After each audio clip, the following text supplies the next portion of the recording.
Matagumpay na naisagawa ng 802nd Infantry First Brigade, 8th Infantry Stormtroopers Division, Philippine Army ang Color Miran noong March 16, 2024 bilang isa sa mga aktibidad kaugnay sa ika-36th founding anniversary ng nasabing unit ngayong April 16, 2024. Ang Color Miran hindi lamang isang ordinaryong fun run.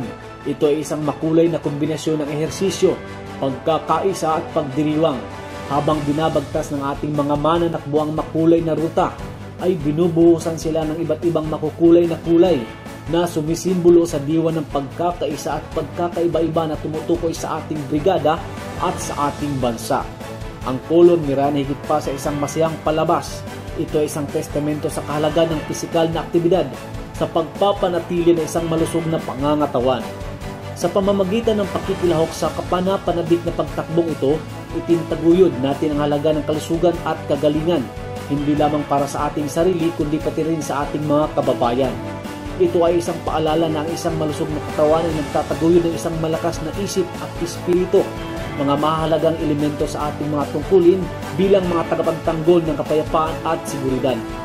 Ang ganitong aktibidad ay nagpapakita ng pagkakaisa ng iba't ibang ahensya ng gobyerno, stakeholders at Philippine Army.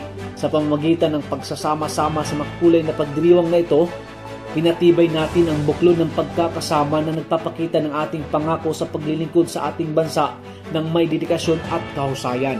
Ang aktibidad ay nagpapahiwatig din ng diwa ng pakikipagkaibigan, kalusugan at pagkakaisa sa bawat hakbang ng Color Miran na may temang sari-saring Pilipino para sa nagkakaisang panawagan na tapusin ang lokal na communist armed conflict sa silangan Visayas. Naging matagumpay ang ating first ever Color Miran, no, na iginanap kaugnay nitong ating 36th founding anniversary. No. So nagpapasalamat tayo sa lahat ng mga nakilahok, no, sa mga karatig bayan, karatig syudad, natin dito sa Ormoc City, maging sa Samar, no, may mga nag-participate dito sa ating activity. So napapakita natin ang ating pagkakaisa, kung gaano tayo kalakas, no, para isulong ang anumang ating adhikain. Lalong-lalo na sa taong ito na gusto nating tuluyan ng wakasan ang local communist armed conflict. So sa lahat, maraming salamat. Ako si Caperles Trooper Lance, nagbabalita para sa Campanaryo.